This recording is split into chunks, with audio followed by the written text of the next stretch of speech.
యువజన కాంగ్రెస్లో 2006 to 10 ఉన్నా.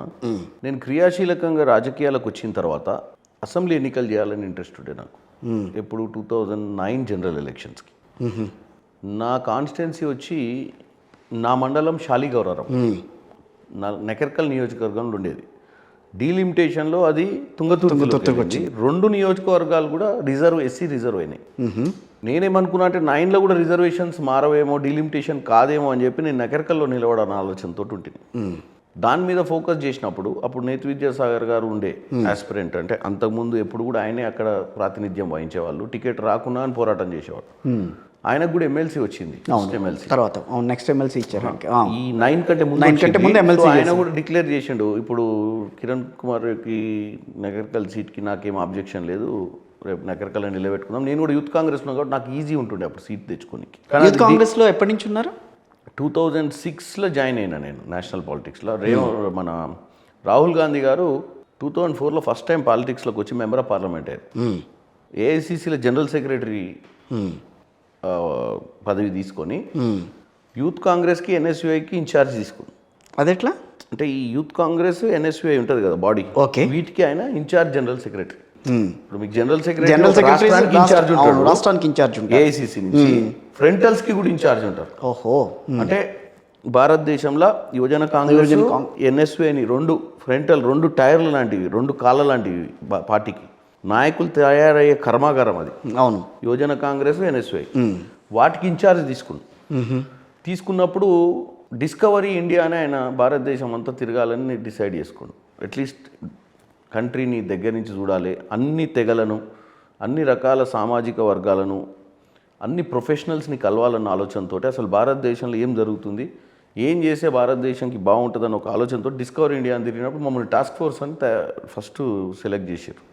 అంటే మేము ముందు పోయి ఆ స్టేట్లో పరిస్థితులు గమనించి చూసి ఏమేమి మీటింగ్లు ఎట్లా పెట్టాలి, ఎవరెవరితో ట్రైబల్స్ ఉన్నారు అనుకోండి, ట్రైబల్స్ని ఏ డిస్టిక్లో పెట్టాలి, అక్కడ ట్రైబల్స్ హైలీ థిక్లీ పాపులేట్ ఉన్నారు అక్కడ ఎక్కడ మీటింగ్ పెట్టాలి, ఎవరెవరు ఆయనతోటి సంప్రదింపులకు వస్తారు, ఇంటరాక్షన్ ప్రోగ్రామ్ ఎట్లా పెట్టాలని. సో రాహుల్ గారితో మంచి సంబంధాలు అయితే ఉన్నాయి, మంచి సంబంధాలు ఉన్నాయి. తర్వాత నేషనల్ సెక్రటరీ అయినా, అవును, జనరల్ సెక్రటరీ 5 రాష్ట్రాలకు ఇన్ఛార్జ్ చేసిన.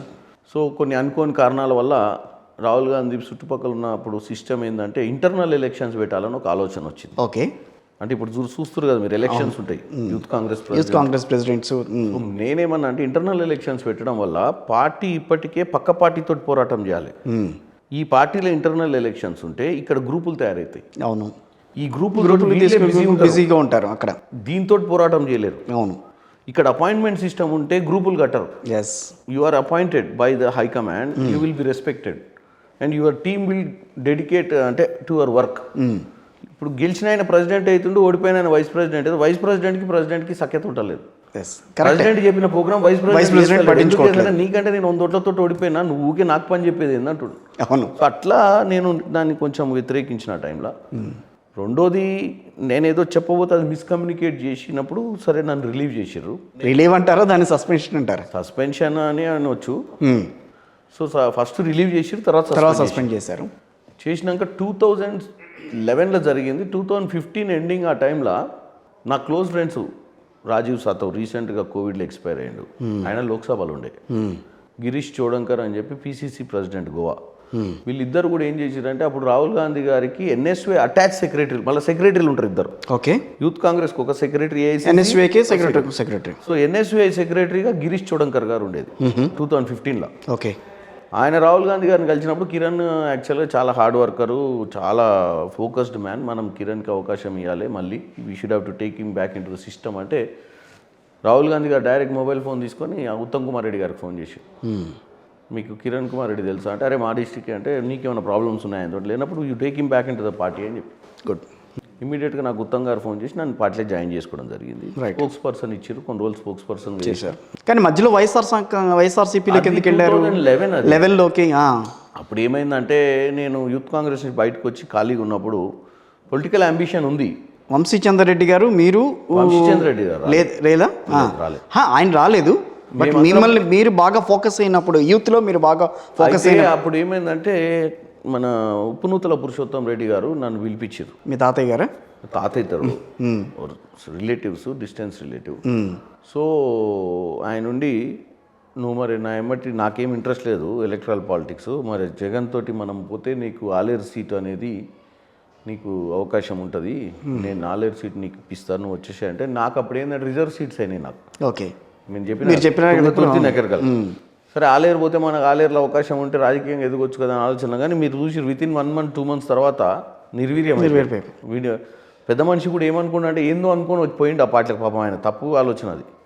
ఆయన నన్ను ప్రెజర్ పెట్టి తీసుకుపోయిండు, కాకపోతే వితిన్ 2 months రియలైజ్ అయ్యిండు that is not platform is not good అని. ఎందుకంటే సుబ్బారెడ్డి గారు ఆయన జైలు ఉండేది, సుబ్బారెడ్డి గారు బయట ఉండేది, వీళ్ళ మధ్యన కోఆర్డినేషన్ లేదు జాయినింగ్స్ మీద. అప్పుడు జిట్ట బాలకృష్ణారెడ్డి వీళ్ళందరూ కొంతమంది లీడర్స్ జాయిన్ అయ్యారు, ఎవరికి కూడా డైరెక్షన్ లేదు. ఆడ కొండ సురేఖ గారు, ఇక్కడ మన సిరిసిల్ల మన ఏం పేరు అడ్వకేట్ గారు ఆయన, వీళ్ళందరూ కూడా సరే అదొక ఎపిసోడ్ లేండి. అంతేలే. ఆ తర్వాత 2015 తర్వాత మళ్ళీ సీరియస్. కానీ ఒక్కటి అడుగుతా, మీరు హై లెవెల్లో సీట్ కావాలి అన్న ఆలోచనే చేశారు తప్పించి గ్రాస్ రూట్ లెవెల్లో ప్రజలతో మమైకం అవుదాం అన్న ఆలోచన మీలో రాలా? ఎందుకని మొదటి నుంచి? మీరు ఒకసారి చూసినట్టయితే నకర్కల్ నియోజకవర్గంలో బాగా తిరిగినప్పుడు 2008లో ప్రజలకి తెలుసా? తెలుసు. చామల కిరణ్ కుమార్ రెడ్డి గారు అనగానే గుర్తుపడతారు. 2008లో నేను చెప్తే ఏనండి, 10 నుంచి 15 దాకా 11 నుంచి 4 years కనెక్షన్ లేదు ప్రజలతో, right? 15 back to Congress, okay, active, only spokes person.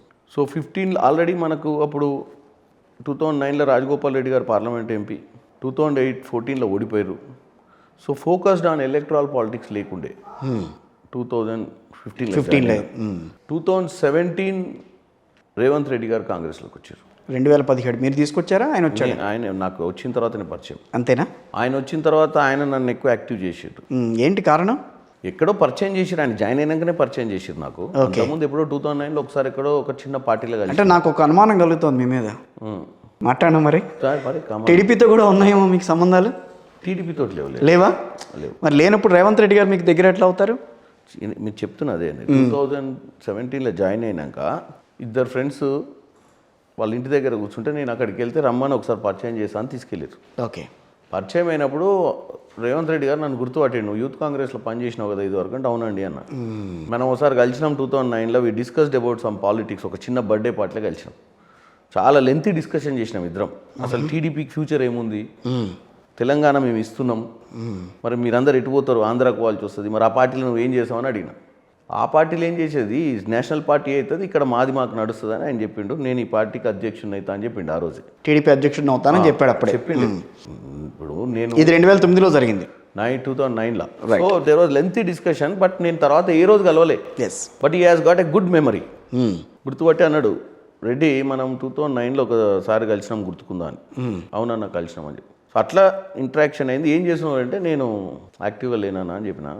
మరి అదేంది జాయిన్ అయినా ఉంటాను, అవును స్పోక్స్ పర్సన్ ఉన్నా కానీ అంత అగ్రెసివ్గా చేస్తలేదంటే, సరే ఇక నాకు ఊకే ఫోన్ చేయడము, కూర్చొని మాట్లాడుకోవడం, ఏం చేస్తే బాగుంటుందని ఒక ప్లానింగ్.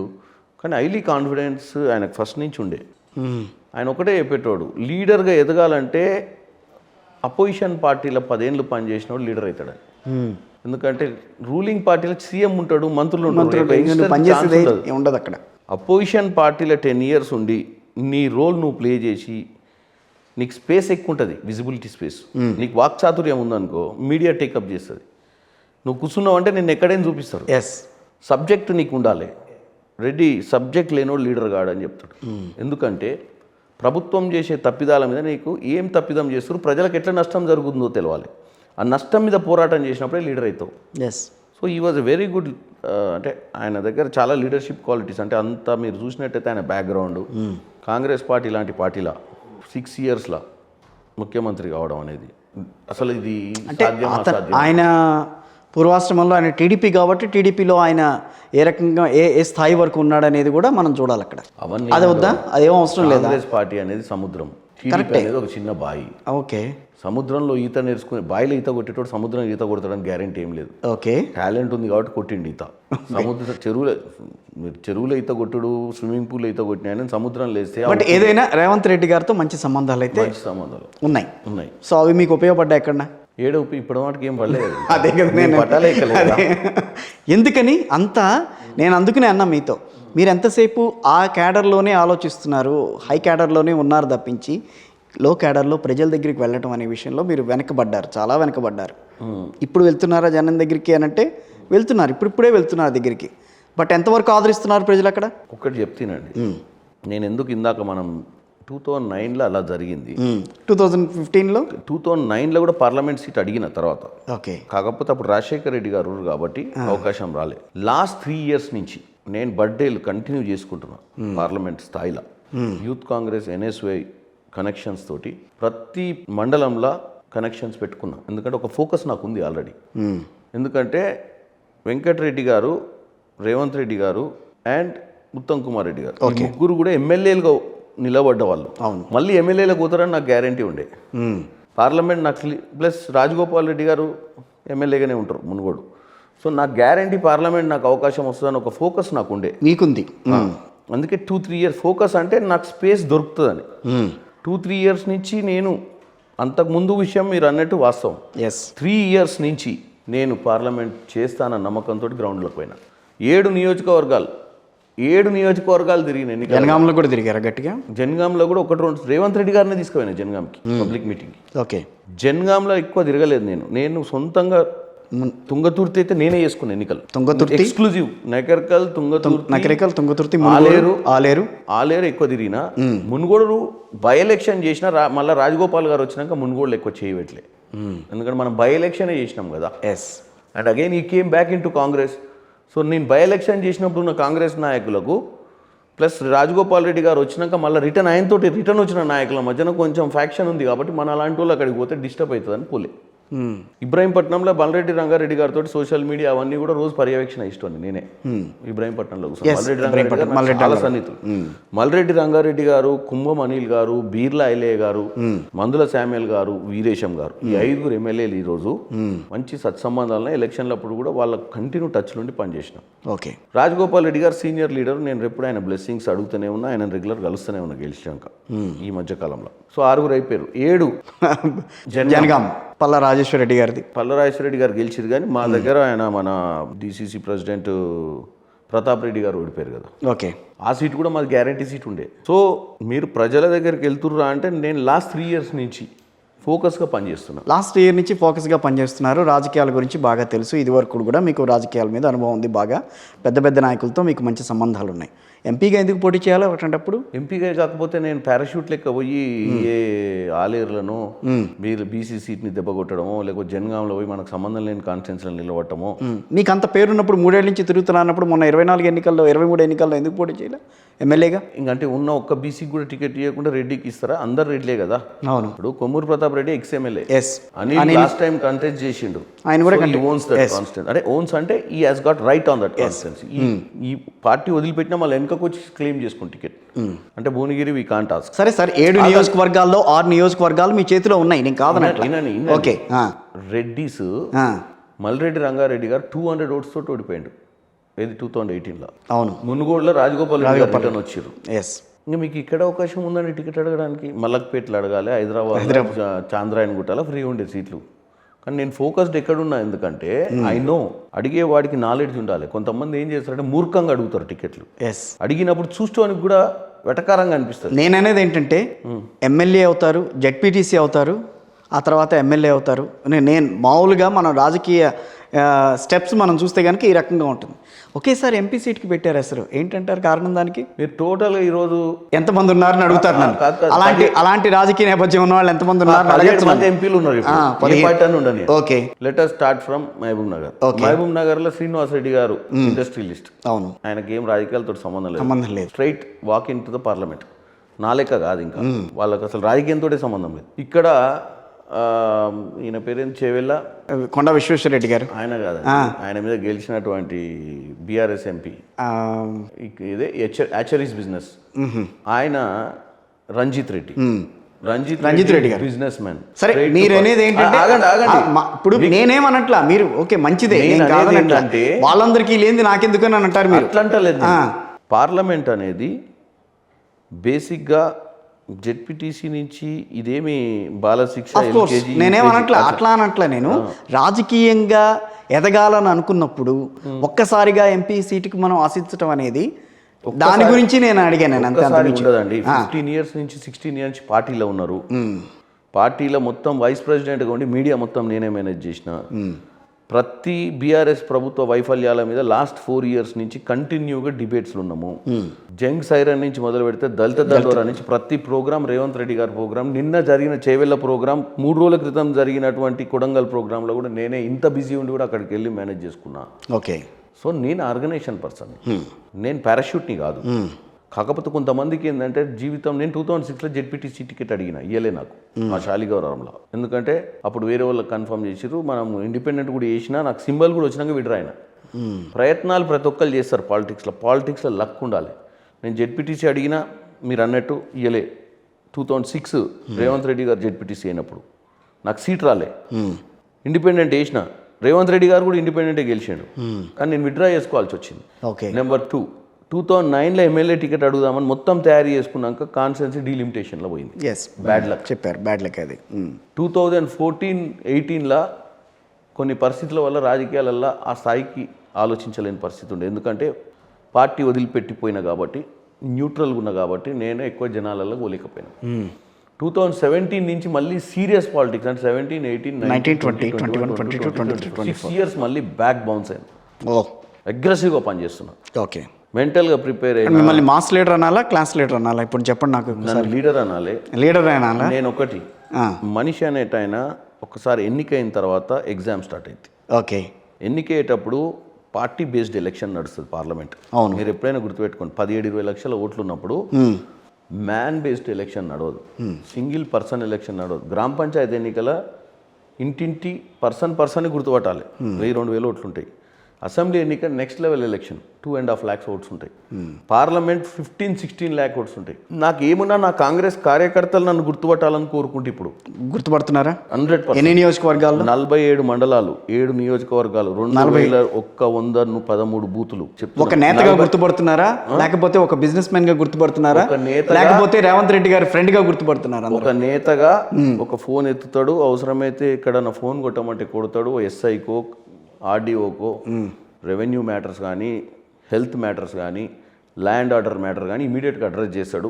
ప్రయత్నం అయితే చేస్తాడు, ఇమీడియట్గా ఫోన్ అయితే మాట్లాడతాడు. సో ప్రత్యక్ష రాజకీయాల్లో గత 8-9 ఏళ్లుగా చామల కిరణ్ కుమార్ రెడ్డి గారు ఉన్నారు కాబట్టి ఈ రోజున ఎంపీ టికెట్ అడుగుతున్నారు. మరి అధిష్టానం ఏముంటుంది? అధిష్టానము గతంలో ఉన్న అధిష్టానం మాదిరిగా లేదు ఇప్పుడు అధిష్టానం. అది కూడా మీ చేతిలోనే ఉందనుకుంటా కదా. ఉన్న మాట చెప్పనా నేను, అది కూడా మీ చేతిలోనే ఉంది కదా. మీరు కాదనంటే కాదనంటారు కదా వాళ్ళు. పెట్టుకోండి, మీరు అడగండి, నేను అధిష్టానం మీకు దగ్గర ఉంటే మీకే టికెట్ కావాలని అండియాల. మిమ్మల్ని గుర్తుపట్టకుండా మీరు సర్వేలా మీ పేరు పెట్టినప్పుడు ఎవ్వరు కూడా సర్వేలో మాకు తెలియదు అన్నప్పుడు సునీల్ కన్గోల్ అని చెప్పి సక్సెస్ఫుల్గా కర్ణాటక ఎలక్షన్ చేసి తెలంగాణ చేసింది. Is again taking care of parliament election. Okay. Revanth Reddy గారు పట్టుబట్టిన 5-6 సీట్లు ఇవ్వలేదు, మొన్న పట్టు పట్టిండి ఈ సీట్ నాకు కావాలని. లేదు సార్ ఇవ్వలేను నేను అన్నాడు. అక్కడ పరిస్థితులు బాగాలేవు, కుల సమీకరణలు బాగాలేవు, ఈ కులం కాదు ఇంకో కులానికి ఇవ్వాలి. లేదు నేను ఎట్టి పరిస్థితుల్లో గెలిపించుకుంటా నాకు ఇవ్వండి అని అడిగిండు. సార్ నేను సర్వేకి ఎగెనెస్ట్గా పోను అన్నాడు. సో సునీల్ కన్గోల్ కన్సర్న్లోనే ఉన్నారు మీరు కూడా అయితే? సునీల్ కన్గోల్ డైరెక్షన్లో సునీల్ కన్గోల్ మొన్న పనిచేసినప్పుడు అన్ని అసెంబ్లీలలో ఏం జరుగుతుంది, చామల కిరణ్ రెడ్డి ఏం చేస్తుండు, చామల కిరణ్ రెడ్డికి ఏం బాధ్యతలు ఇచ్చిండు, చామల కిరణ్ కుమార్ రెడ్డికి మందుల శామ్యాలకి టికెట్ వచ్చినాక వాళ్ళ డైరెక్షన్ పనిచేసిన నాకు అన్ని తెలుసు. ఎట్లా పనిచేసిండు కిరణ్ కుమార్ రెడ్డి, ఏ బూత్లకు పోయిండు, ఏ బూత్లో ఎట్లా ఆపరేట్ చేసినాడు. అంతకుముందు 6 months ముందు కర్ణాటక ఎలక్షన్స్కి కిరణ్ కుమార్ రెడ్డికి బాధ్యతలు ఇస్తే ఎన్ని కాన్స్టిట్యున్సీలకు పోయింది, ఎన్ని గెలిచినాయి. ఎక్కడికి తిరిగారు? బాగల్కోట్ అటువైపు బాగల్కోట్ పార్లమెంట్లో 2-3 కాన్స్టిట్యున్సీలు అడిగేసిన నేను. ఓకే. 3 కాన్స్టిట్యున్సీలు. ఇంతకుముందు బాగల్కోట్ హిస్టరీలో 5 out of 7 గెలవలే, 5 గెలిచినాయి, 2 ఓడిపోయినాం. అది వేవులేండి, అది ఇక్కడ ఏదైనా అంటారు. అది ఇక్కడ ఏమైంది మరి? ఇక్కడ వేవే అంటే అంత వేవ్ లేదు ఇక్కడ సార్. ఇక్కడ అధికార ఏదైతే బీఆర్ఎస్ ఉందో వాళ్ళకి వ్యతిరేకంగా ఉన్న ఓట్ బ్యాంక్ని కాంగ్రెస్ పార్టీ తీసుకోగలిగింది. డెమోక్రసీలో అది అమెరికా కానీ, ఆస్ట్రేలియా కానీ, ఇంగ్లాండ్ కానీ ఆల్టర్నేట్ పవర్ స్విచ్చింగ్ ఉంటుంది. నువ్వు ఎన్నైనా చేయి, 10 ఏళ్ళకి ఆల్టర్నేట్ పవర్ వస్తుంది అంటారా. Republics, Democrats. ఇంతకుముందు మరీ ఈ మధ్య అమెరికాలో ఏంటంటే 2 times. ఎందుకంటే వాళ్ళు వేసిన ప్లానింగ్ ఇంప్లిమెంటేషన్ కావాలి. భారతదేశంలో కూడా కేసీఆర్ 10 ఏళ్ళు పాలించిన తర్వాత ఓకే వ్యతిరేకత వచ్చింది, కాంగ్రెస్ కోటేషన్. అంతేనా? కాకపోతే నువ్వు చేయాల్సింది ఏంటంటే okay, proper opposition role play చేసి ప్రజల మనసులో ఆల్టర్నేట్కి స్పేస్ సంపాదించుకోవాలి. బీజేపీ ఫెయిల్ అయింది ఆల్టర్నేట్ గానికి. ఎందుకు ఫెయిల్ అయిందంటే కవితను అరెస్ట్ చేయకపోవడం, బండి సంజయ్ని బీజేపీ అధ్యక్షునిగా తీయడం, బండి సంజయ్కున్న పట్టుదల కిషన్ రెడ్డికి లేకపోవడం, పార్టీని కావాలని నిర్వీర్యం చేస్తున్నారని బీజేపీలో ఉన్నటువంటి సొంత కార్యకర్తలు అనుకోవడం, బీజేపీ బీఆర్ఎస్ కుమ్మెక్కయ్యి కాంగ్రెస్ని తరిమి కొట్టాలన్న ఆలోచనతో ట్రయాంగిల్ ఫైట్లో పోతే కాంగ్రెస్కి ఎడ్జ్ వస్తుందేమోనని పిచ్చి ఆలోచనతో వీళ్ళిద్దరు కలిసి మ్యాచ్ ఫిక్స్. నేను అలా అనుకోవట్లేదు. మీరు ఎట్లా అనుకుంటారో చెప్పండి. నేను బీఆర్ఎస్ మొదటి నుంచి కూడా బీజేపీని వ్యతిరేకిస్తూ వచ్చింది. వ్యతిరేకిస్తే సింపుల్ అండి.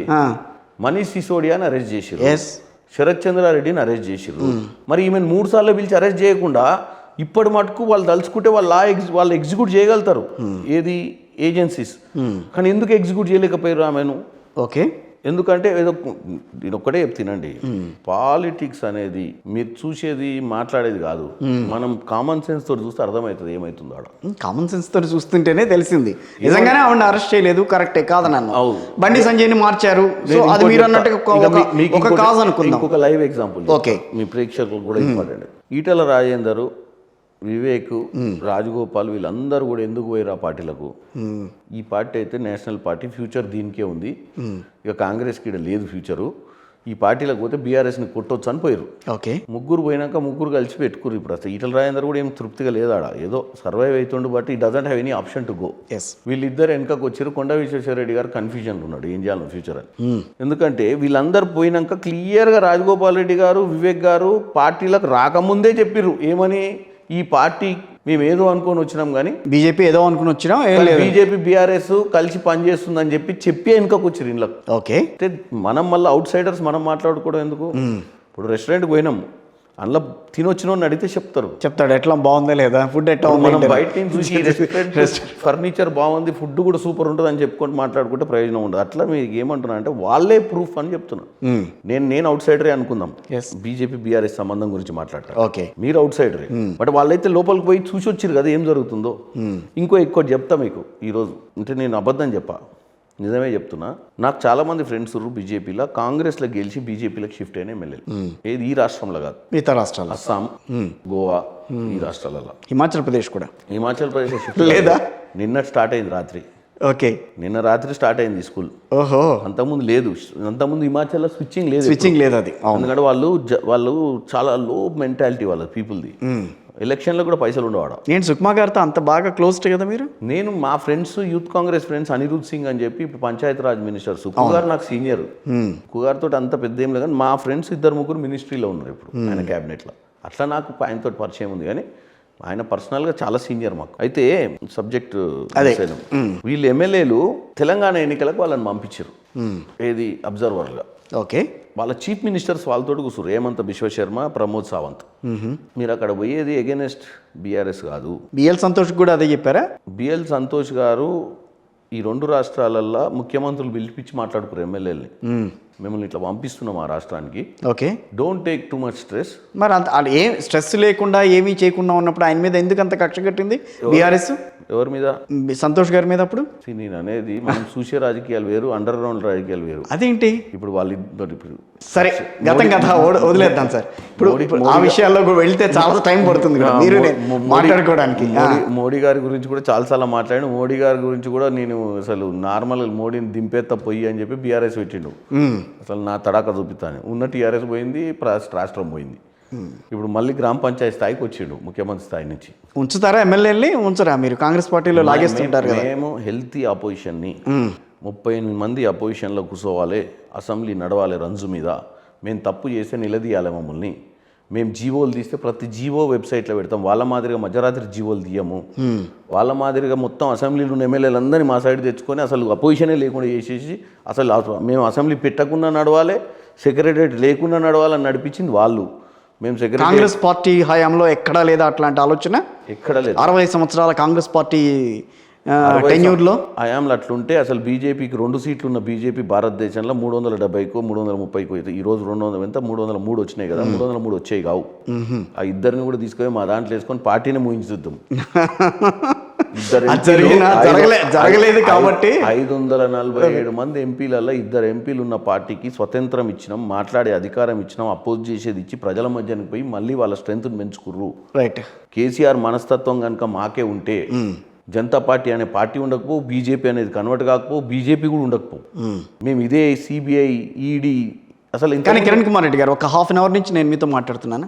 మీరు ఎంపీ క్యాండిడేట్కి ఎందుకు మీరు బాగా ఇంట్రెస్ట్ చూపిస్తున్నారనే విషయం అందరూ అనుకుంటారు. మీరు డైరెక్ట్గా ఎంపీ అవ్వాలన్న ఆలోచన ఎందుకు, అసలు ఆ రాజకీయ అనుభవం ఏముంది దీనికి అన్న ఆలోచన.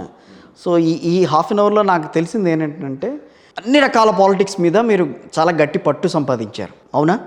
రాష్ట్ర రాజకీయాల మీద, దేశ రాజకీయాల మీద పట్టు సంపాదించుకున్నారు. అంటే దేశవ్యాప్తంగా మీకున్న పలుకుబడి కానీ మీకున్న సంబంధాలతో కానీ. బట్ రాష్ట్ర విషయానికి వచ్చేసరికి కొంత పట్టు విషయంలో మాత్రం మీరు కొంచెం వెనక సడలు ఉన్నారా అని అనిపిస్తుంది. అంటే మీ నియోజకవర్గం, మీ నల్గొండ, మీ ఆ 7 నియోజకవర్గాలు, లేకపోతే మీ పక్కన మీరు అన్నట్టుగా తుంగతుర్తి కానీ, లేకపోతే నకరేకల్ కానీ, లేకపోతే ఇటు పక్కన ఇబ్రహీంపట్నం కానీ, ఈ నియోజకవర్గాల గురించి మాత్రమే ఆలోచించారు తప్పించి ఒక రాష్ట్ర నేతగా ఎదగాలన్న ఆలోచన అయితే మీకు కాంగ్రెస్ పార్టీలో రాలేదని అనిపించింది నాకు. మీరు ఇప్పుడు ఒక్క నిమిషంలో నేను 119 కాన్స్టిట్యున్సీలు మన ఎన్నికలలో ఏ సీట్ ఎవరికి ఇస్తే ఎందుకు ఓడిపోయింది, ఎందుకు ఆ సీట్ ఇంకోళ్ళకి ఇస్తే ఎందుకు గెలిచేది అనేది కూడా చెప్పగలిగేటువంటి ఉంది. ఎక్కడి నుంచి మీరు ఆలంపూర్ నుంచి ఆదిలాబాద్ దాకా చెప్తారు. నేనేం అనట్లేక అదే అంటున్నాను. ఎందుకు అంటున్నా అంటే పాలిటిక్స్ అనేది లర్నింగ్ సబ్జెక్ట్. ఓకే. పాలిటిక్స్ అనేది ఇంట్రెస్ట్ ఉంటేనే చేయగలుగుతావు, ఇంట్రెస్ట్ లేకపోతే చేయలేరు. కార్లో కాన్వాయ్ పోతుంటే చూసి ఒకసారి నాయకుడు కావాలరా అనుకోవడం వేరు. నాయకుడు అయ్యే ప్రాసెస్లో పడే ఇబ్బందులు, నీ ఫోను నువ్వు ఆన్సర్ చేయకున్నా ఈరోజు నీ కార్యకర్త ఫీల్ అయ్యే పరిస్థితి ఉంది. అవును. ఒకప్పుడు ల్యాండ్ లైన్స్ ఉంటుండే. అవును. మళ్ళీ ప్రజల దగ్గర ల్యాండ్ లైన్ ఉండకపోయేది ఫోన్ చేయడానికి. అంటే ఒక ఎంపీని లైఫ్ లాంగ్ కూడా చూడకపోదురు వాళ్ళు. అవును. ఓటు చేతి గుర్తుకు ఎదురు, లేకపోతే ఆవు గుర్తుకు ఎదురు, లేకపోతే సుత్తి కొడవలకి ఎదురు, లేకపోతే సైకిల్ గుర్తుకు ఎదురు తప్ప. అవును. ఎంపీ అనే వ్యక్తి పేరు ఇందురు తప్ప మనిషిని చూసే భాగ్యం కలగకపోయేది. ఎమ్మెల్యేకి కూడా ఉండకపోదు, ఎందుకంటే అప్పుడు ఇంత ట్రాన్స్పోర్టేషన్ లేదు, ఇంత కనెక్టివిటీ లేదు ఊర్లలో. కానీ మీరు భువనగిరిని ఎంపీగా కావాలని ఎంచుకోవడం కారణం ఏంటంటే ఆ నల్గొండ జిల్లాలో 7కి 6 ఉన్నాయి కాబట్టి మీరు కావాలని అనుకుంటున్నారు. మిగతా ప్రాంతాల్లో మీరు పోటీ చేసే సత్తా చూపించండి. మీకంత గడ్డ మీద మీరు ఇది కూడా తెలంగాణ గడ్డ మీదే పుట్టానా అన్న, తెలంగాణలో మొత్తం అన్ని జిల్లాల్లో ఎక్కడైనా పోటీ చేయొచ్చు. తుంగతుర్తి నియోజకవర్గం నా నియోజకవర్గం. ఓకే. నేను ఎన్నికల ముందు నుంచి మీకు ఈరోజు చెప్తున్నా. మీరు ఇందాక నాతో మాట అన్నారా, 5 అక్కడ అన్ని నియోజకవర్గాలు అన్నీ అయిపోయినాయి కాబట్టి నేను పోటీ చేయడానికి ప్లేస్ లేదని అన్నారు కదా. మొత్తం ఇన్ని జిల్లాలు ఉన్నాయి కదా, ఇన్ని జిల్లాల్లో నన్ను అడిగారు రేవంత్ రెడ్డి గారు 4-5 సీట్లలో నిలవడమని. నేను ఒక్కటే ఫోకస్ మీద ఉన్నా. నేను ఈరోజు అందుకే చెప్తున్నా నేను ఎందుకు నిలబడుతున్నాను. మీ ఛానల్ ద్వారా తుంగతుర్తి ప్రజలకు చెప్తున్నా. నేను గత 2-3 ఏళ్ళ నుంచి పార్లమెంట్లో చేయాలనుకుంటున్నా. పార్లమెంట్ నా సొంత నియోజకవర్గం కాబట్టి నేను ఎక్కడో నియోజకవర్గంలో ఎవరో గత 5 ఏళ్ళ నుంచి పనిచేసే వాళ్ళ నియోజకవర్గంలో నాకు ముఖ్యమంత్రి గారి దగ్గర అని చెప్పి ఆ నియోజకవర్గాలలో పోయి వాళ్ళు పనిచేసిన వాళ్ళని పక్కన పెట్టించి నేను టికెట్ తెచ్చుకొని అక్కడ నిలబడే తత్వం నా దగ్గర లేదు. ఓకే. నెంబర్ 1. నెంబర్ 2, ఈరోజు గవర్నమెంట్ వచ్చిందని నేను పార్లమెంట్ చేస్తలేదు. నేను 3 ఇయర్స్ నుంచి ఈరోజు 10 సీట్లు వచ్చినా కాంగ్రెస్కి, 64 కాదు 10 వచ్చినా నేను ఎంపీ నిలబడదును. ఎందుకంటే నేను ఫోకస్డ్ ఉన్నా గెలవాలని. ఈరోజు ప్రభుత్వం వచ్చింది, పార్టీ బాగుంది, 6 ఎమ్మెల్యేలు గెలిచిరని అడుగుతలేదు నేను. 6 ఎమ్మెల్యేలు గెలవకున్నా నేను పార్లమెంట్ చేద్దును. పోయినసారి ఏ ఎమ్మెల్యే లేకుంటేనే మల్కాజ్గిరిలో రేవంత్ రెడ్డి గారు ఎంపీ అయ్యిండు. పోయినసారి భువనగిరిలో 1-2 సీట్లుండే, మున్గోడు, నగర్కల్, మిగతా 5 ఓడిపోయినా కోమటిరెడ్డి వెంకటరెడ్డి గారు గెలిచిర్రు. సో నేను ఆ ఫోకస్లో ఉన్నా. ఈరోజు 6 గెలిచిరు కాబట్టి బ్రహ్మాండంగా ఉందని చెప్పి మీరు అందులోకి దూరిర్రు, మీరు అక్కడే బాగుంటుంది గెలవచ్చు అనే ఆలోచనతో ముందుకు పోయి ఇవన్నీ కాదు. నేను ఎట్టి పరిస్థితిలో ఈరోజు కాంగ్రెస్ పార్టీ అధికారంలోకి వచ్చినా రాకున్నా నేను భువనగిరి ఎంపీ నిలబడాలన్న ఆలోచనతో ఉన్నా. నాకు ఒక మంచి అవగాహన కూడా ఉంది. ఇవ్వకపోతే టికెట్ ఇవ్వను అంటే ఎవరికి ఇస్తే వాళ్ళకి పనిచేస్తామండి. కాంగ్రెస్ పార్టీ మళ్ళీ పనిచేస్తానని అంటారు. మీరు ఎంపీగా మీరు గెలుస్తానని మీరు అంత గంటాపదంగా గట్టిగా చెప్తూ అక్కడ చేస్తాను, పోటీ చేస్తానని చెప్తూ ఇండిపెండెంట్గా చేయండి అటువంటిప్పుడు పార్టీ లైన్లో ఉండాలని డిసైడ్ అయినా. పార్టీ మీద నమ్మకం ఉంది, ఇస్తుంది అన్న. ఓకే. నేను ఇండిపెండెంట్గా చేస్తా, నేను ఇది చేస్తా, పార్టీ నిలబెట్టిన క్యాండిడేట్ని ఓడగొడతానా. రేపు రాహుల్ గాంధీ గారే రావచ్చు. నిన్న పేపర్లో వచ్చింది కదా. అవును. రాహుల్ గాంధీ గారు వస్తే నేను పని చేయాలి కదా. చేయాలిగా. ఇస్తారు మరి ఆయనకి. ఎందుకు ఇయ్యరు? రాహుల్ గాంధీ గారు అడిగిన ఆపేవాళ్ళు ఎవరండి? ఇన్నాళ్ళ బంధం ఎందుకు నేనెందుకు వదులుకోవాలని అంటారా? లేదు. అంటే సోనియా గాంధీ గారిని కూడా ఎక్కడి నుంచి పోటీ చేద్దామని చెప్పి ప్లాన్లో ఉన్నట్టున్నది కదా రాజ్యసభ కాంగ్రెస్ పార్టీ ఇచ్చేశారు. లేదు ఛాన్స్. ఇంకా లేదు. మరి ప్రియాంక గాంధీ గారిని కూడా గాంధీ గారు కానీ రాహుల్ గాంధీ గారు కానీ వస్తే కంపల్సరీ మేమందరం కూడా కలిసి పనిచేసి బ్రహ్మాండంగా 4-5 లక్షల మెజార్టీ దీనికి ప్రయత్నిస్తాం. అది భువనగిరి అయితే భువనగిరి అయినా పనిచేస్తా అండి. బాధపడరు? నేను ఒక్కటే చెప్పిన మీకు ఇంటర్వ్యూలో, ఓకే, చాలా మంది రాజకీయ నాయకులు కావాలని వస్తారు. అవును. హార్డ్ వర్క్, స్మార్ట్ వర్క్ కాదు, లక్ కూడా సాత్ ఉండాలి. ఎస్. ప్రయత్నాలలో తక్కువద్దు, అదృష్టం కష్టం రెండు ఉంటే ఈజీగా నాయకులు అవుతాం. ఒకసారి కష్టం లేని అదృష్టం ఉన్నా ఇచ్చినా ఓడిపోతాం. కష్టం ఉండి అదృష్టం లేకపోయినా నాయకులు. కానీ కిరణ్ గారు ఇవన్నీ వేదాంతం, పెద్దగా మనం దాని గురించి వదిలేండి. కానీ మీ ఫ్యామిలీ ఎంతవరకు సపోర్ట్ చేస్తుంది మీరు ముందుకెళ్తానంటే? మా ఫ్యామిలీ యాక్చువల్గా నేను యావరేజ్ మిడిల్ క్లాస్ ఫ్యామిలీ నుంచి వచ్చినోడిని. నేను సొంతంగా లైఫ్లో పైకి వచ్చిన 1993 అంటే నా 19 ఇయర్స్ అప్పుడు నేను అండర్ గ్రాడ్యుయేట్ కోసం ఫారెన్ కంట్రీకి పోయినా. అప్పుడు మా ఫాదర్ వన్ టైం సపోర్ట్ చేసిండు నాకు life లో. ఓకే. అప్పుడు one time support, financial support నన్ను బయటికి పంపారు.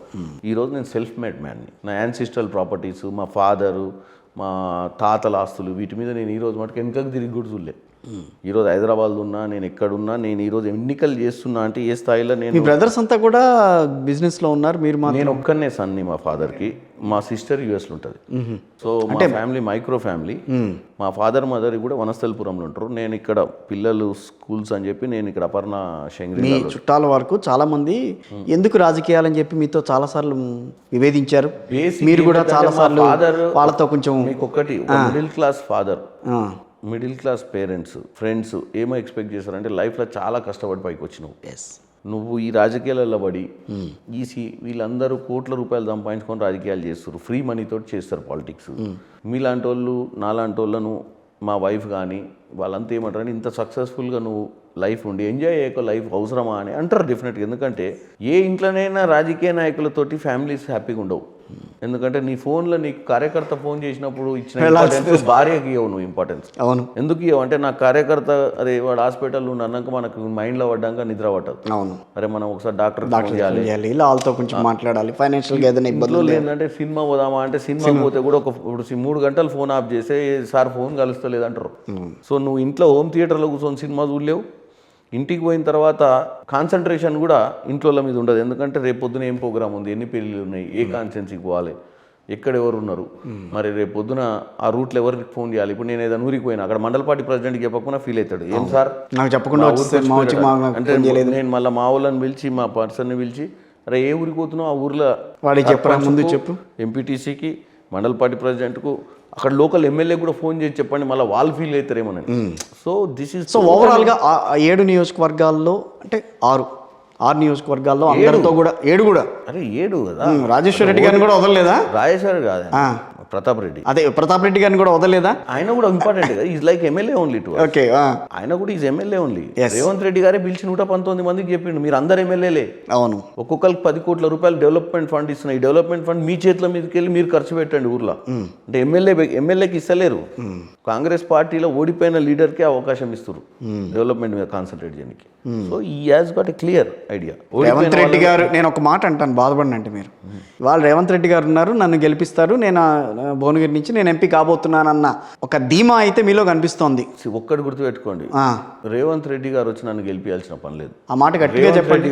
మీరు రేవంత్ రెడ్డి గారు ఎదురుగుండా ఉండగా మాట చెప్పగలరు గారు, ఆయన ఎదురుగుండా ఉండగా మీరు ఆ మాట చెప్పగలరు. మీ ఛానల్ ద్వారా చెప్తున్నారు, రేవంత్ రెడ్డి గారు నన్ను గెలిపించాల్సిన అవసరం లేదు. రేవంత్ రెడ్డి గారితో తిరిగి మేము ధైర్యం నేర్చుకున్నాం, రేవంత్ రెడ్డి గారితో తిరిగి రాజకీయ చిత్రంగం నేర్చుకున్నాం, రేవంత్ రెడ్డి గారితో తిరిగి రాజకీయాలు ఎట్లా చేయాలో నేర్చుకున్నాం. ఆయనకి నేర్పించా నేను కూడా అని అంటారా? నేర్పియను. ఏం చాలాసార్లు మాట్లాడాను అన్నారు కదా, ఇద్దరు కలిసి బాగా మాట్లాడుకుంటాం సార్. ఆయన ఏమంటాడు, కిరణ్ రెడ్డి నా అనుచరుడు కాదు, నా సమకాలికుడు. అంటే ఆయన అందరినీ ఫ్రెండ్స్ కింద చూస్తాడు. He doesn't have that attitude that అంటే నేను వీళ్ళందరినీ మేమందరం కలిసి పనిచేసి ఆయన లీడర్ అయ్యింది కాదు, ఆయన మాతో పని చేయించుకొని లీడర్ అయ్యింది. లీడర్ అనేట ఆయనకు ఎవరో 4 పనిచేసే లీడర్ కాదండి. లీడర్కి డైరెక్షన్ చెప్తాడు, డైరెక్షన్ని కరెక్ట్గా ఇంప్లిమెంట్ చేసేటోడు దొరికినప్పుడు బిజినెస్లో కానీ పాలిటిక్స్లో కానీ సక్సెస్ అవుతాం. ఓకే. మనం ఆలోచనను వేరే వాళ్ళు ఇంప్లిమెంట్ చేయలేని పరిస్థితుల్లో నీ ఆలోచన ఒక తీరు ఉంటుంది, నీ దగ్గర ఉన్న వ్యక్తి ఆ పని చేసే విధానం. మీరు బిజినెస్లో సక్సెస్ అయ్యారా, పాలిటిక్స్లో సక్సెస్ అయ్యారా? ఇంకా పాలిటిక్స్లో మనం ఓన్లీ ఆర్గనైజేషన్లోనే ఉన్నామండి. పాలిటిక్స్ ప్రత్యక్ష రాజకీయాల్లో ఉన్నానని చెప్తున్నారు ఒక 8 ఏళ్ళు ఉన్నాం, కానీ ఆర్గనైజేషన్లో సక్సెస్ఫుల్ నేను అంత short span general organisations successful not in the politics.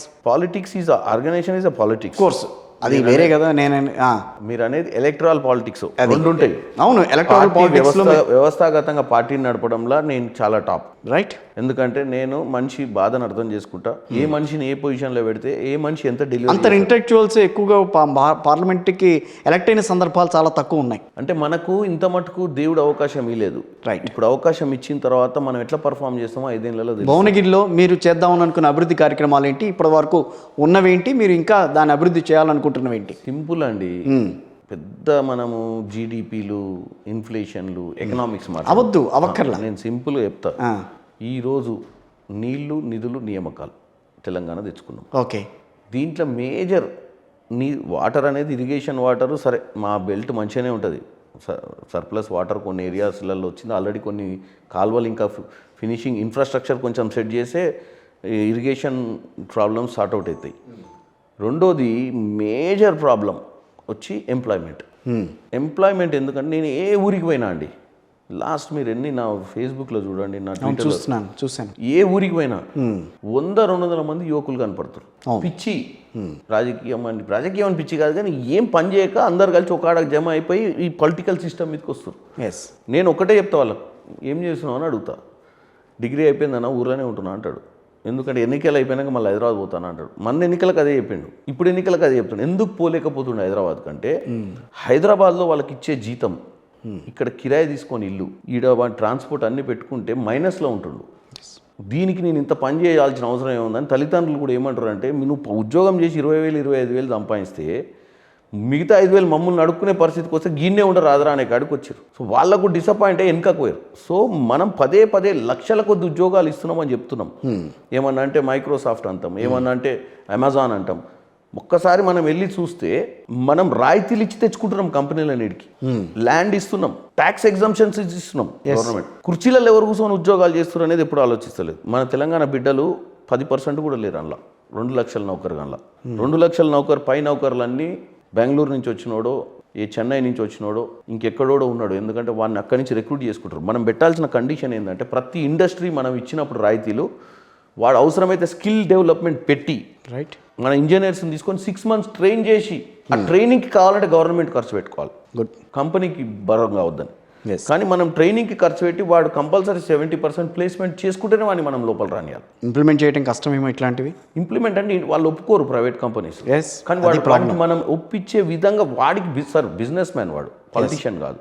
But ఆ కన్విన్సింగ్ చేసి వాడికి ఆ ప్రాఫిట్స్లో అంటే వాడికి end of the day quality manpower కావాలంటాడు బిజినెస్ మ్యాన్. మనం ఏమంటాం, నాకు ఉద్యోగాలు కావాలంట యాజ్ ఎ పొలిటీషియన్. అక్కడే కదా ఫెయిల్ అవుతుంది. కానీ మధ్యన మన పిల్లల్ని మనం ట్రైన్ చేసుకొని మన దగ్గర పంపించాలి. స్కిల్ డెవలప్మెంట్ అనేది రావాలి. 6 months సీరియస్ స్కిల్స్కి డెవలప్మెంట్ పెట్టాలి. వీళ్ళకి ఏమవుతుందంటే, స్కిల్ డెవలప్మెంట్ అనేది కూడా స్కామ్ అయిపోయింది. దాంట్లో వచ్చే నిధులన్నీ మిస్యూజ్ చేస్తారు. అందులో విద్యార్థులు లేని విద్యార్థులను సృష్టిస్తే వాటి మీద బిల్లులు రేజ్ చేసుకొని వెళ్ళిపోతారు. చంద్రబాబు గారు దాంట్లో ఇరుక్కున్నారు. మీకు మళ్ళీ బాబు గారు ఎట్లా దాన్ని దోసుకున్నారు అనేది మనం మాట్లాడుకొని కూర్చోలేదు. కానీ నేను ఒకటి, నిజమేనా అది? మీరు నమ్ముతారా? ఇంకా కాలేదు, కోర్టులో ఉంది కదా. ఇప్పుడు మనమే ఇక్కడ జడ్జిమెంట్ ఇచ్చాం అనుకోండి. అట్లా కాదు, కొంత మీకు ఒక అనుమానం అయితే ఉందా? డెఫినెట్గా సంథింగ్ వుడ్ హ్యావ్ హ్యాపెండ్ అండి. ఇప్పుడు సపోర్ట్ అయింది తప్ప ఏం కాకపోతే ఏమవుతుందండి. మీరు వాయిస్ కాదు, మీరు ఇచ్చే వాయిస్లో ప్రతిదీ కొంచెం వెనక ఆలోచించుకోవాలి. రేవంత్ రెడ్డి గారు అనే వ్యక్తి చాలా దగ్గర వ్యక్తి చాలా మందికి. అయితే అండి, నేను ఏమంటున్నాను, మనం ఒక ఓపెన్ ఇంటర్వ్యూలో కూర్చున్నాం. ఎస్, నేను అన్ని సాఫ్ట్గా మాట్లాడి అందరినీ కన్విన్స్ చేసే విధంగా ఉంటే మన ఇంటర్వ్యూస్ కూడా పెట్టుకోవాల్సిన అవసరమే లేదు. ఇప్పుడు నా గురించి 10 మందికి తెలవాలనే కదా ఇంటర్వ్యూ పెట్టుకుంది. కరెక్ట్. తెలవాలని పెట్టుకున్నప్పుడు ఇంటర్వ్యూలో మాట్లాడారు. సో మీరు రేవంత్ రెడ్డి గారితో స్నేహమే కాదు, కావాలంటే కనుక నిజంగా ఆయన వెనకాల వ్యవహారాన్ని కూడా మీరు గట్టిగా మాట్లాడతారు. అంటే నా కాడ ఒక నేచర్ ఉందండి. మీరు రేవంత్ రెడ్డి గారు ఎప్పుడైనా కలిసి అడగండి.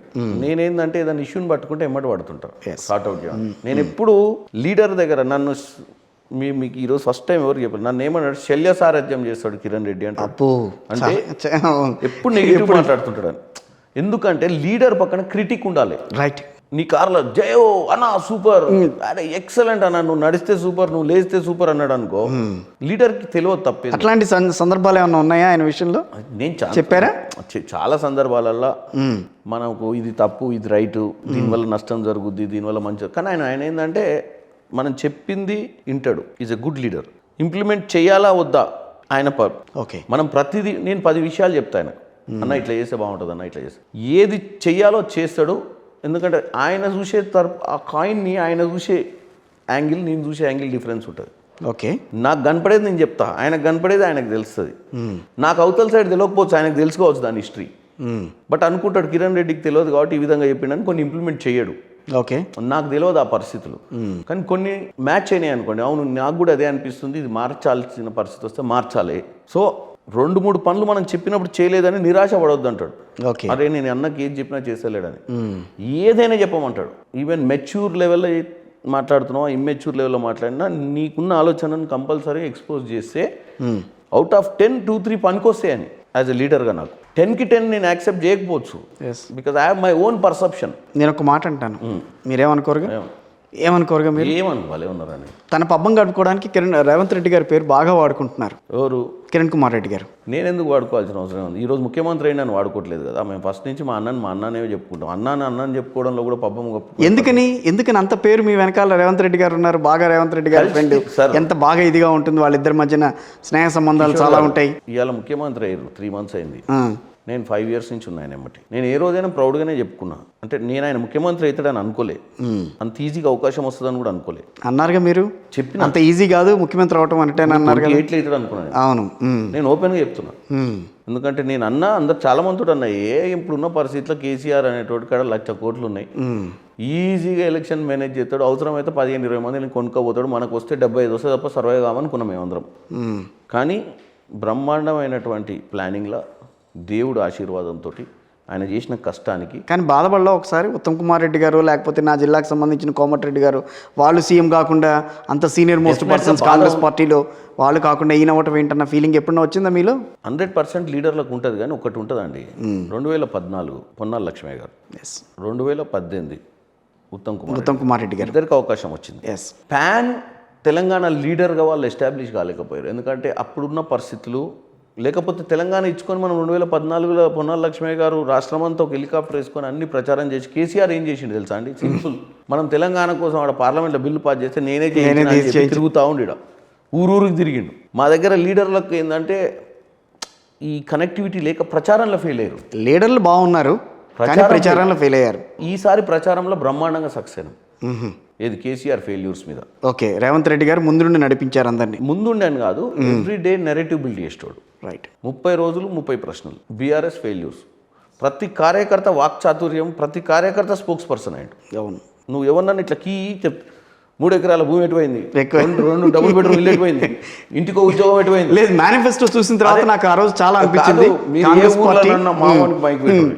మా బూత్ కార్యకర్త బీఆర్ఎస్ ప్రభుత్వ వైఫల్యాలు అనగానే ఏముందండి, నినాదంతో తెచ్చుకున్న తెలంగాణలో డబుల్ బెడ్రూమ్ ఇల్లు ఇవ్వలేదు, 3 ఎకరాలకు దళితులకు భూమి ఇవ్వలేదు, ఇంటికో ఉద్యోగం ఇలా స్టార్ట్ చేస్తాడు. గ్రామ స్థాయిలో బాగానే ప్రచారం చేశారు, బాగానే విష ప్రచారం అయితే కూడా చేశారని విన్నా నేను.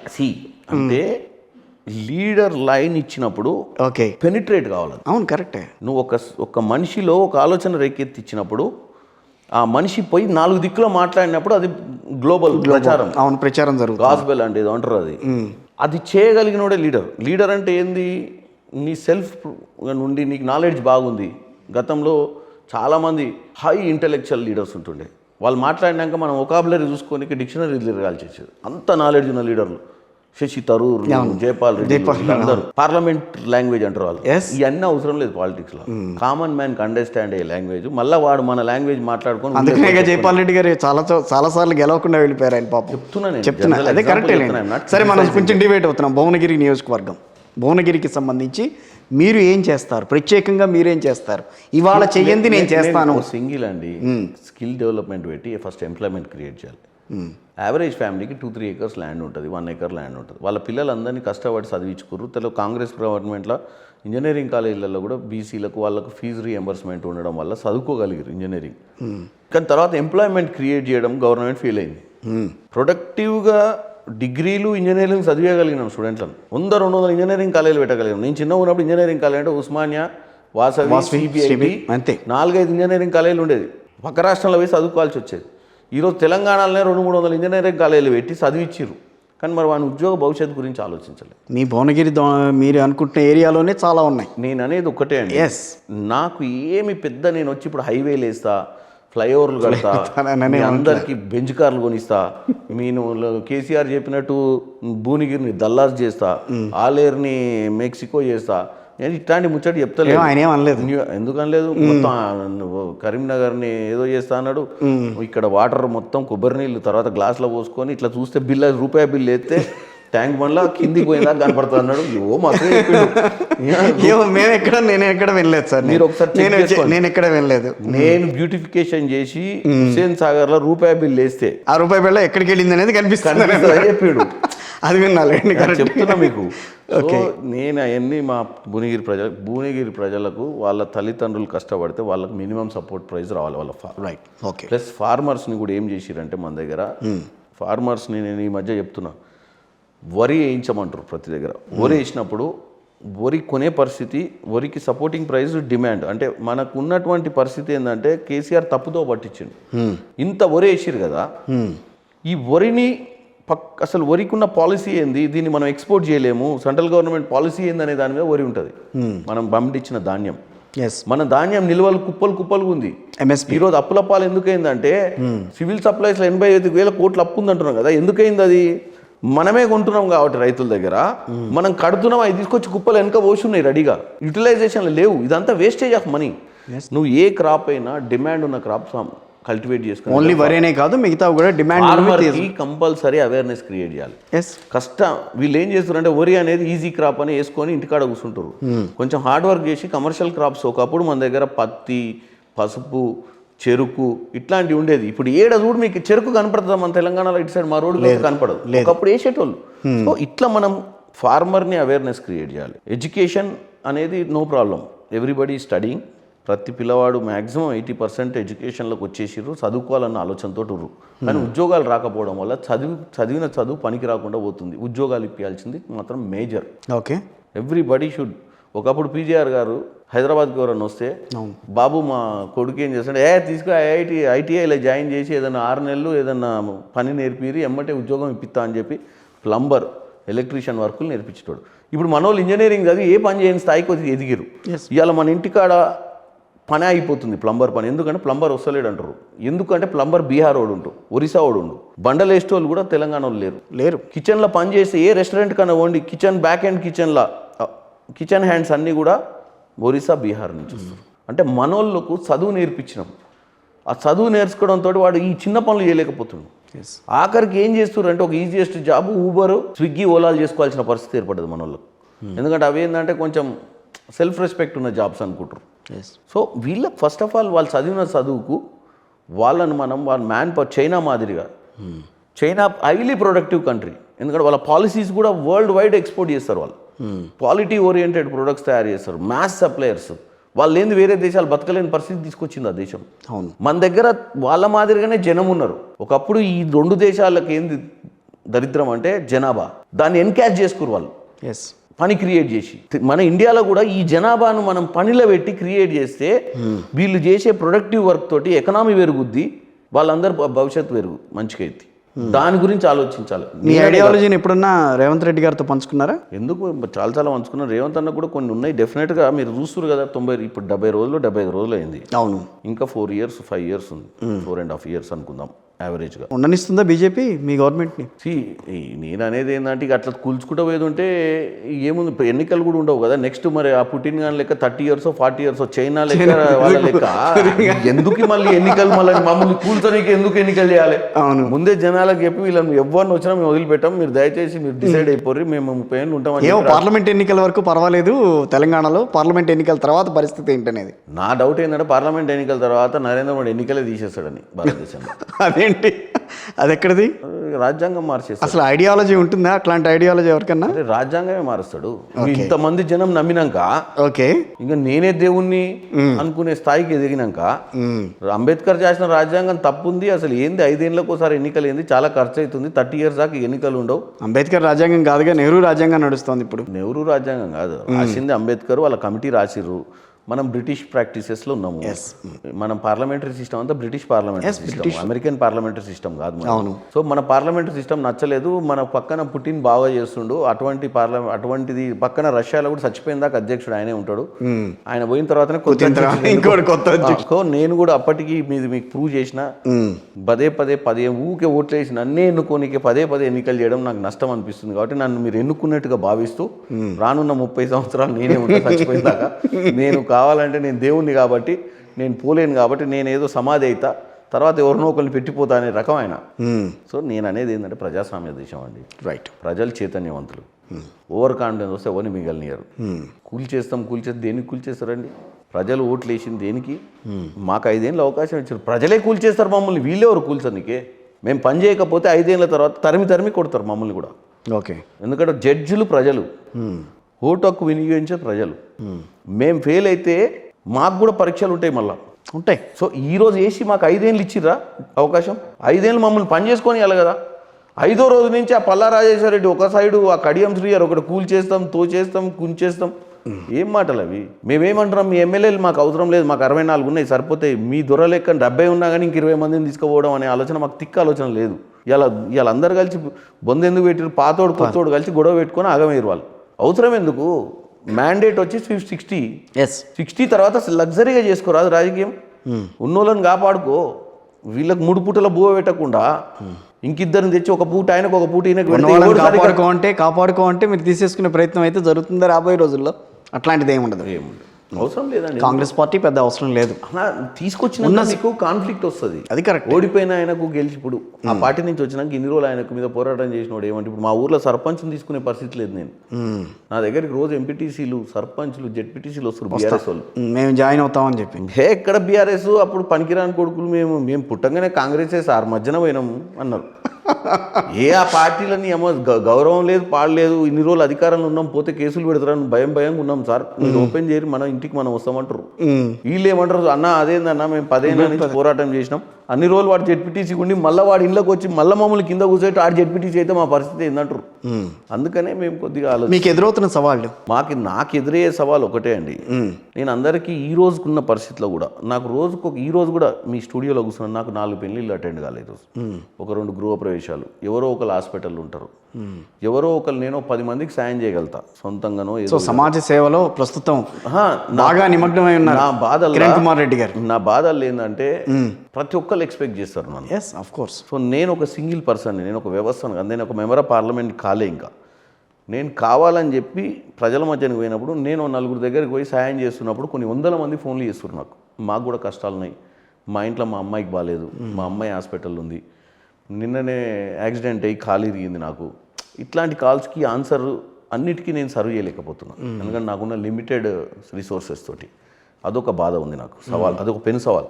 2, ప్రతి ఒక్కరు కిరణ్ భాయ్ మా ఇంటికి రావాలి, నా ఇంట్లో గృహప్రవేశానికి రావాలి, నా బిడ్డ పుట్టింటికి రావాలి. ఇప్పుడైతే వెళ్తారు కానీ పార్లమెంట్ మెంబర్ అయిన తర్వాత ఇప్పుడు కూడా ఏంటంటే సెలెక్టివ్గా వెళ్తారా అంటే ఇప్పుడు కూడా ఏమవుతుందంటే ఈరోజు ఇక్కడ ఉన్న రేపు పోతా, ఓకే, నిన్న చేవెళ్ళకి పోయినా పోలేకపోయినా, ఈ 2 days నేను డిస్కనెక్ట్ అయినా, కానీ నాకు వాళ్ళంతా డిసప్పాయింట్ అవుతారు. అదే అన్న రాలేదు, మొన్న 8 ప్రోగ్రాంలు అటెండ్ అయినా నైట్ 2 o'clock దాకా. దాన్ని చూసిన తర్వాత ఈ సోషల్ మీడియాలో నెంబర్ తీసుకొని మరీ కిరణ్ నాది పెళ్ళి ఉంది అంటాడు. ప్లస్ ఇది 7 నియోజకవర్గాల నుంచి వస్తున్నాయి ఫోన్లు. ఇబ్రాహీంపట్నం నుంచి మొదలు పెడితే అటు నకరికల్ దాకా, అటు పోతే తుంగతుర్తి మధ్యన ఉంటుంది, మళ్ళీ జనగాం, ఆలేరు, అంటే ఇది ఒక యూటర్న్ ఉంటుంది ఇట్లా. అవును, విజయవాడ హైవే నుంచి ఇట్లా పోయి మొత్తం యూటర్న్ వస్తుంది, వరంగల్ హైవే నుంచి వెనకకి రావాలి, 2 హైవేలు బాక్స్ రోడ్కి. సరే వీలైనంత మటుకు ఈ బండి ఇట్లా పోయి ఇట్లా తిరిగి తిరుమలగిరి మీదకి వెళ్ళి పడి జనగాం మీదకి వెళ్ళి మళ్ళీ రిటర్న్ ఇట్లా పడి వస్తా. ఓకే, రోజుకో 400-500 kilometers తిరుగుతా ఈ లిమిట్లనే. ఎందుకంటే ఇట్లా ఊర్లలోకి పోయి ఎక్కువసేపు ఉండ, నేను ఇట్లా పోగానే 2 నిమిషాలు అక్షింతలేసి వెళ్ళిపోతాను, ఫిర్బీ మనం రీచ్ కాలేకపోతున్నాం. గుళ్ళు కష్టపడుతున్నారు కదా, ఒక మాట అంటాను. ఎన్ని గుళ్ళు ఓపెనింగ్ ఉన్నాయి, శివరాత్రి వస్తుంది, ఎన్ని శివరాత్రి ఉత్సవాలు పెట్టి ప్రతి ఒక్కరు శివరాత్రి పోవడం ఒక్కటే కాదు, వాళ్ళు ఏదో ఎక్స్పెక్ట్ కూడా చేస్తారు, ఏది ఆ ప్రోగ్రామ్కి ఏదైనా స్పాన్సర్ చేయాలని. సో అందరికి చేయలేకపోతున్నా అనేది పెద్ద పెను సవాల్. కాకపోతే ఎట్లా దీన్ని ఇంత కష్టపడుతున్నారు, రేపు భువనగిరిలో గెలిపించకపోతే? That's all. ఒకటే చెప్తున్నాండి, హైలీ కాన్ఫిడెన్స్ తోటి పనిచేయాలి. ఎస్. రాజకీయాలు అనేది మనం కసినోకి పోతాం, జూదం ఆడేటో అసలు ఎట్లా జరుగుతుందని నన్ను క్వశ్చన్ చేయాలి మీరు. వినండి, భలేవాడు మీరు. ఇంత విన్న తర్వాత నాకు 6 నియోజకవర్గాలకు సంబంధించి అంతా ఉన్న తర్వాత నన్ను కాదనుకుంటే ఎవరిని గెలిపిస్తారని నన్ను అడగాలి కానీ నన్ను పాలిటిక్స్లో చెప్తా కానీ పాజిటివ్గా పనిచేయాలి. ఓకే, గెలుస్తాం. నేను ఎందుకు చెప్తున్నా అంటే, నేను మీతో చెప్తాను 4 లక్షల మెజార్టీతో గెలుస్తున్నాను. ఎందుకంటే 3 లక్షలతో గెలిచినాం.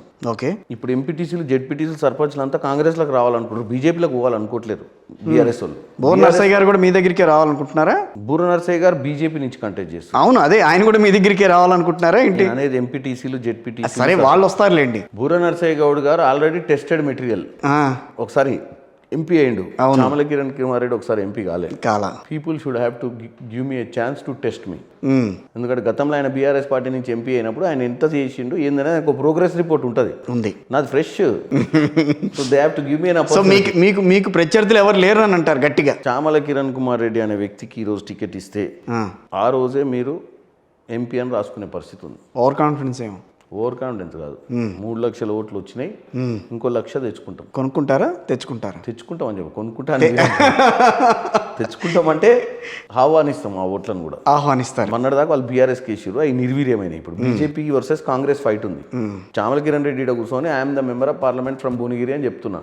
బూర నరసయ్య గౌడ్ గారు I'm the member of parliament from Bhuvanagiri అంటుండు. బీఆర్ఎస్ నుంచి ఎవరు అంటలేరు, ఇంకా అనట్లేదులేండి. ఎవరు రాలే ఇంకా ఎవరు. అందరు విండో షాపింగ్ చేస్తారు. అబ్బో ఇది మన స్టైల్ కాదంటారు. ఈ షాప్ లో మనం పోలేము. అయితే ఒకటి, కోమటిరెడ్డి గారి ఆశీస్సులు, బ్రదర్స్ ఆశీస్సులు అయితే బాగానే ఉన్నాయి మీకు. 100% రోజు వాళ్ళ ఆశీస్సులు అడుగుతున్నా, వాళ్ళతో రెగ్యులర్ టచ్లు ఉంటున్నా. ఒకప్పుడు విభేదించినా ఇప్పుడు పర్వాలేదు. ఇప్పుడు బేసిక్గా వాళ్ళు కూడా 2 ఎమ్మెల్యేలు అయిపోయారు, మినిస్టర్లు కూడా అవుతారు. ఒక ఆయన ఏంటి, ఇంకో ఆయన కమిట్మెంట్ ఉందంటారు, వాళ్ళకు కూడా అయిపోతుంది. ఇంకా వాళ్ళ ఫ్యామిలీ మెంబర్స్ అడుగుతారు కొంతమంది. కాకపోతే ఏంటంటే కింద కూడా కార్యకర్తలకు వీళ్ళకు కూడా ఏంటంటే కొత్త లీడర్లను తయారు చేయాలనే ఆలోచనలు ఉన్నారు. బేసిక్ ఏంటంటే పని చేయాలంటే ఇవంతా 1999 ప్రొడక్షన్ కంపెనీ. ఓకే, చెప్తాను. అయితే 1999 ప్రొడక్షన్ వీళ్ళిద్దరు వాళ్ళందరూ అంతే కదా? మీ ఉద్దేశం అదే కదా? 1999, 2004 ఆ టైంలో వచ్చిన వాళ్ళు. అవును, కొత్త టైం వస్తూనే ఉండాలి లీడర్. 20 ఏళ్ళు అయిపోయింది కదా. ఎమ్మెల్యేలకు వచ్చారు, బీర్లాయలే కొత్తే, కుంభమణిలు కొత్తే, వీరేశము, శామ్యలు వస్తారు.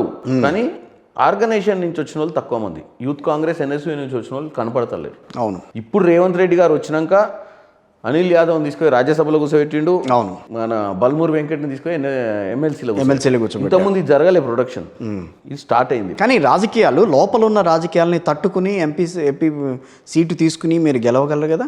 నేను ఒకటే చెప్తున్నాను, ఒకసారి బీఫామ్ వచ్చిన తర్వాత, పార్టీ నిర్ణయించిన తర్వాత, ఈ రోజు ఉన్న పరిస్థితిలో ఓటు వేయొద్దని చెప్పే పరిస్థితి లేదు.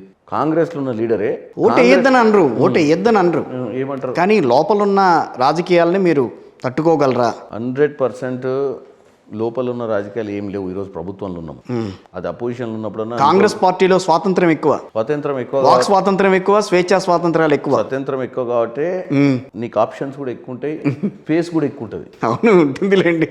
ఎందుకంటే సో మీలాంటి యూత్ చాలా మంది ఉన్నారు సార్. మహేష్ కొనగాల కానీ లేకపోతే వీళ్ళు చాలా మంది కొన్నారు. మహేష్ కొనగాల కూడా మంచి స్పోక్స్ పర్సన్. ఆయన కూడా గతంలో అసెంబ్లీ టికెట్ అడిగిండు, వేడినో కార్పొరేషన్ చైర్మన్లో ఏదో చేస్తారు వీళ్ళందరూ యంగ్స్టర్స్ని. 100%. సో మీ సమకాలీకుల్లో ఉన్న వాళ్ళు ఎవరు ఇప్పుడు ప్రస్తుతం కాంగ్రెస్ పార్టీలో?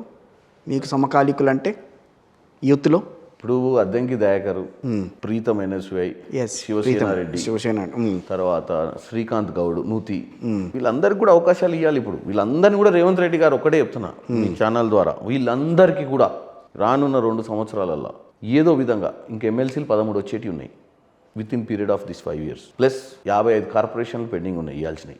వీళ్ళందరినీ అకామిడేట్ చేస్తాడు కాంగ్రెస్ పార్టీ. మళ్ళీ జవసత్వాలు కూడగట్టుకుని మళ్ళీ రావాలి అని అంటే కనుక ఇట్లాంటి వాళ్ళని ప్రోత్సహించాలి. 2014లో తెలంగాణ వచ్చిన తర్వాత కాంగ్రెస్ అధికారంలో లేదు. బీఆర్ఎస్ అనలేకపోతున్నారు ఎందుకన్నా బాధగా.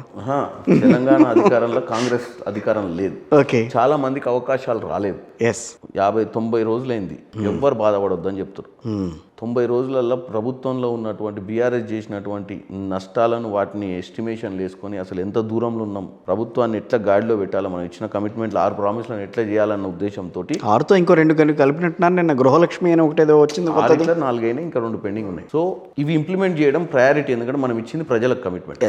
మీ అందరికి కూడా కాంగ్రెస్ పార్టీలో పనిచేసిన వాళ్ళందరికీ కూడా అతి త్వరలో ఈ పార్లమెంట్ ఎన్నికలైన తర్వాత అందరు నాకు అకామిడేట్ చేస్తారు. ఓకే. ఎందుకంటే చాలా మంది ఫ్రస్ట్రేట్ అవుతారు, అరే ఆల్రెడీ ఇంకా మాకేం కాలేదు, మమ్మల్ని ఏం కాలేదని. అందరికి అవకాశం వస్తుందని మీ సో బీఫామ్ ఎప్పుడు అందుకోబోతున్నారు? నోటిఫికేషన్ అనే దాని మీద వెయిటింగ్లో ఉన్నాం. మార్చి 9th అనుకుంటున్నారు నోటిఫికేషన్. 15 లోపల అదే మార్చి 15 లోపల. సో మహా అయితే మీకు ఒక 1 month టైం ఉంటుంది అంతే. నోటిఫికేషన్ వచ్చిన తర్వాత మనది 7 phases ఏ ఫేస్ ఉంటుంది అనేది కూడా ఇంపార్టెంట్. ఏప్రిల్ ఎండింగ్ ఫేస్ ఉంటుందా, మార్చ్ ఎండింగ్లో స్టార్ట్ అవుతాయి ఎన్నికలు, ఏప్రిల్ ఫస్ట్ వీక్లో. గోదావరికి దిగాం, ఇప్పుడు సమరం ఎప్పుడైనా ఒకటే అని అంటారు. ఎంత తొందరగా వస్తే అంత మంచిది. ఎందుకంటే ఇది 2020 ఆడుకొని వెళ్ళిపోవాలి. మీరు ఎక్కువ బీఫామ్ ఇచ్చినాక 50 రోజులు ఉందనుకో, ఇది మనం 50 రోజులు దాని స్ట్రాటజీని కంటిన్యూ ఫ్లో చేయడం కష్టం. యాక్చువల్ ఎన్నిక అనేది 12-13 రోజులే ఉంటుంది. అవునండి. 10-15 డేస్లో ఎగ్జిక్యూషన్ కరెక్ట్ చేసుకోగలిగితే ఎన్నిక ఈజీగా చేసుకోగలుగుతారు. ప్రతి బూత్లో బూత్ మేనేజ్మెంట్, ప్రతి బూత్లో నీకు డోర్ టు డోర్ 200 గడపలు ఉంటే 200 గడపలల్లో మన గురించి, మన కాంగ్రెస్ గురించి చెప్పేవాళ్ళు ఇవి ఉన్నప్పుడు 70%, 80% 10 days బిఫోర్ 5 days ఎన్నికలల్లో పల్స్ తెలిసిపోతున్నాం.